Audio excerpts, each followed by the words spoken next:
I was sitting at my kitchen table in Portland, Oregon, sipping lukewarm coffee, staring at my bank account, which had just dropped by $10,000. I'd wired the money to my parents that morning, heart heavy but determined. "It's for the house," my mom, Evelyn, had said the night before. "We're months behind on the mortgage. We might lose it." I was already juggling my own student loans, car payments, and saving up for a down payment on a fixer-upper. But this was my parents' house, the one I grew up in. The one where my dad, Walter, built me a treehouse from scratch. The one where Mom used to sing old Fleetwood Mac songs while folding laundry. I couldn't let it go. Not like this. Please subscribe to our channel and tell us in comments, from where are you watching this video? "Thank you, Callie," Mom had sniffled on the phone. "You always come through." It wasn't the first time I'd helped them, and it wouldn't be the last, I thought. My brother Mason, on the other hand, their golden boy, hadn't lifted a finger in years. He was 31, still lived in their basement, and cycled through get-rich-quick schemes like clockwork, dropshipping, NFTs, a failed protein shake brand, and yet he never seemed to lack for new Jordans or beer money. I tried not to resent it. Later that week, I called to check in. "Did the bank accept the payment?" I asked. There was hesitation. Too long. "Oh, yes," Mom said. "All settled." Something in her voice prickled, tight, overcompensating. "Can I see a receipt?" I asked casually. "Just for my records." "We, shredded it, but everything's good now, sweetheart." Weird. I pushed the suspicion down. They were probably just embarrassed. Still, the feeling followed me like a shadow for the next few days.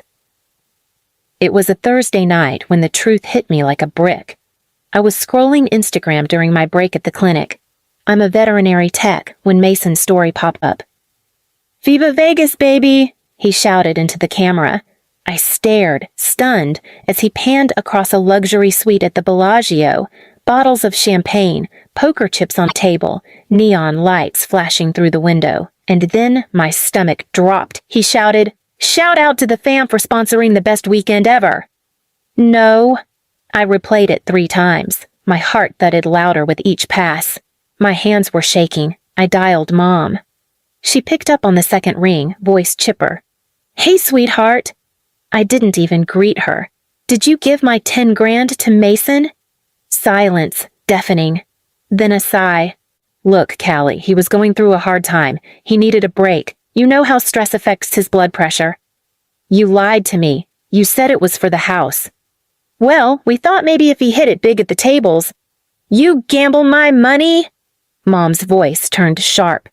"Don't be dramatic. You always act like you're some martyr. He's your brother." I was so angry I couldn't breathe. "You used me. Again." "Oh, don't be so self-righteous, Callie. You don't have kids. You don't know what it's like to watch one fall apart." I hung up before I screamed. That night, I cried so hard I threw up. I'd been working double shifts, sacrificing meals, skipping outings with friends just to send that money, and they gave it to Mason like I was their personal ATM. I stayed up until dawn, planning, thinking, remembering every time they'd put him first. When I was 10 and got straight A's, they said, "Don't show off, it'll make Mason feel bad." When I got into college on scholarship, they sighed, "Too far. Stay local like Mason did." When Mason broke my favorite mug during a tantrum, they said, "It's just a thing. Don't make a scene." Now, they had taken my money, lied to my face. And Mason? Living it up on my dime, probably calling himself a strategic investor. That morning, I emailed a real estate agent. If they wanted to gamble away my kindness, I'd start investing it in people who earned it. And that would only be the beginning. I didn't call them for 3 weeks, not once.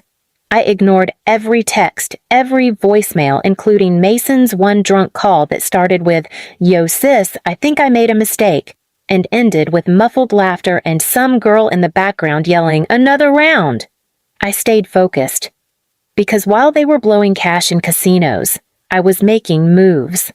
I met with Ava, the real estate agent I'd contacted. She was sharp, no nonsense, and didn't blink when I told her, "I'm looking for something near Claremont. Ideally 2 to 3 bedrooms. Doesn't need to be big. Just needs to be..." Symbolic. She raised a brow. Symbolic? I smiled. Let's just say I'm buying peace and boundaries. It didn't take long. The housing market was weird, but not impossible, especially when I used the $14K in savings I had left, pulled some investments I'd been holding since college, and cashed out a bond my grandpa left me. I made the down payment by the second week. The house was tiny, yes, but it was 2 blocks from my parents' street. Close enough to be seen, far enough to never knock on their door again. I started moving in, quietly. Mason still hadn't come home.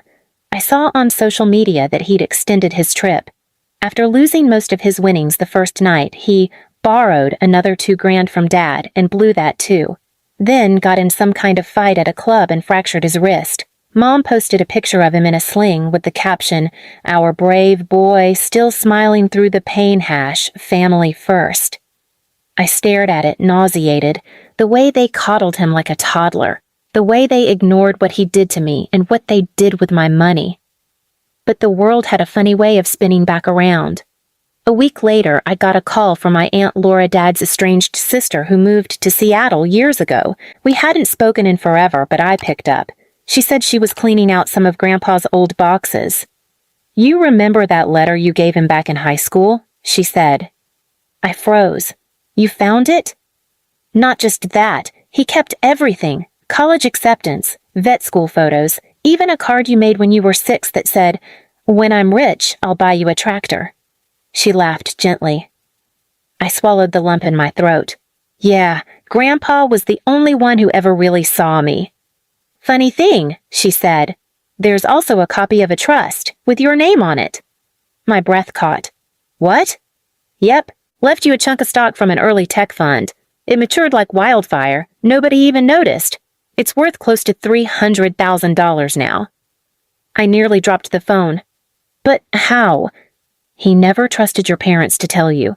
He told me before he passed, if Callie ever needs to stand on her own, make sure she knows she already can." I sat on the floor. For a long, long time, just sat staring at the wall, letting the full weight of it sink in. For years, I thought I was the disposable one, the background sibling, the one who existed to clean up after everyone else's bad decisions. But now, I wasn't just standing on my own. I was done waiting for recognition. I was done begging for love I had to earn. That weekend, Mason finally came back home. And that was the weekend everything started to unravel. I went to the grocery store on a Sunday morning, just a quick trip, but as I rounded the corner of the frozen food aisle, there they were. Mom, Dad, Mason. The air turned colder than the freezer beside me. "Callie," Mom said, voice coated in fake surprise. "You're back in town." "I never left," I said calmly. Dad glanced at the items in my cart. "Looks like someone's eating well." Mason snorted. "Must be nice. Bet she's still bitter about that money." I smiled. "You mean my money?" Dad's voice hardened. "You act like we stole from you." "You did." "It's always about you," Mom hissed. "You've always acted like you're better than the rest of us. You don't know what family means." "You're right," I said, voice still quiet. "I don't, because apparently to you, family means lying, using, and gaslighting." Mason rolled his eyes. "Oh, come on, Callie, it was just 10 grand. Just 10 grand. That was it. I didn't raise my voice. I didn't cry. I didn't even flinch. I pulled out the deed from my bag. A copy, crisp and clean, folded once. I handed it to Mom. "What's this?" "The house I bought," I said. 2 blocks away." "Why?" She blinked. "It's where I'll be hosting Thanksgiving, for people who actually treat me like a person." "You can't be serious." "Oh, and one more thing," I said, pulling out my phone. I tapped it once, turned the screen toward them. It was a video. Mason, drunk in Vegas, slurring, "Shout out to my dumb sister Callie for paying for this weekend. Family's good for something." Mom's face went pale. Dad muttered, "Delete that." "No," I smiled gently. "In fact, I might just send it to a few people who've been wondering where your mortgage help went." I turned and walked away, cart rolling behind me. For once, my back was to them and I didn't feel guilty. For once, they looked like the small ones. I didn't expect a reaction right away.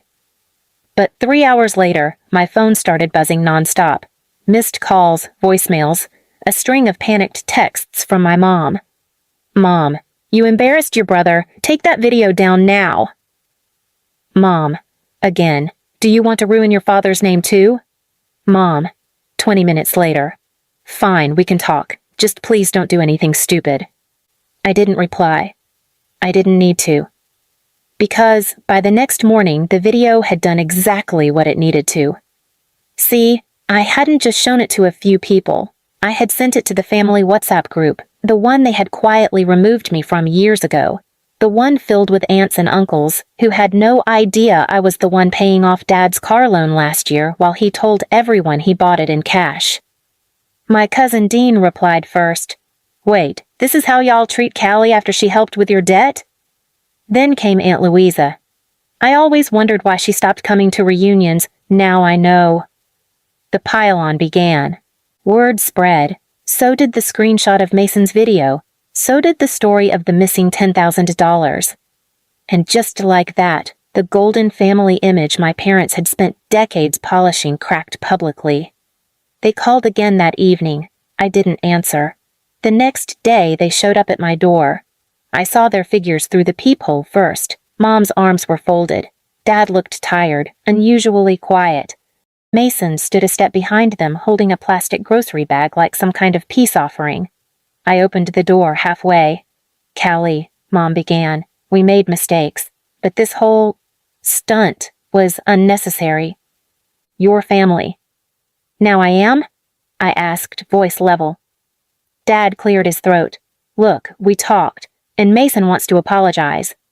Mason stepped forward, eyes down. "Yeah. Sorry about the money thing." "That's it?" I asked. He shrugged. "What do you want me to say?"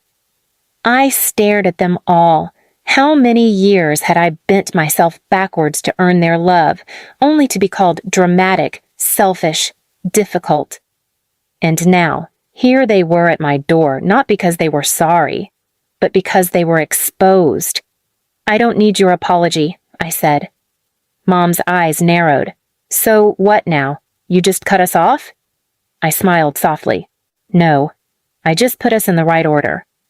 I turned and walked back inside, closed the door. I didn't slam it, didn't scream, didn't cry. I simply locked it and moved on. 3 months later, my life looked completely different. I'd expanded my veterinary clinic with a silent partner who turned out to be Aunt Laura. She'd offered to invest after hearing the full story. "I've been waiting for someone in this family to actually show integrity," she said, handing me the contract. I hired 2 new assistants, moved into a better space, and started holding monthly pet rescue drives. My story of betrayal and quiet strength spread. Clients started coming in not just for my skill, but for the way I listened, the way I made people and animals feel seen. And as for my parents, they tried to repair their reputation. But some stains don't wash out easy. The mortgage went unpaid after Dad's job cut his hours. They called me in a panic one afternoon begging for help. "We're going to lose the house," Mom said. "We're your parents. You can't let this happen." I thought about that $10,000 I sent in blind faith. I thought about the laughter behind my back, the betrayal, the long years of being ignored unless I was useful. And then I thought about who I was now. Calm, grounded, whole. "I can't help you," I said, "but maybe Mason has a casino contact." Click. I never heard from them again. But sometimes I drive past their old house, the one they lost. A new family lives there now. There's a swing set in the yard. Kids' bikes on the lawn. Laughter, real and bright, pours through the open windows. It reminds me of what family should feel like. And what I finally gave myself permission to find on my own terms. No more begging, no more fixing. Just freedom. Please subscribe to our channel and tell us in comments, from where are you watching this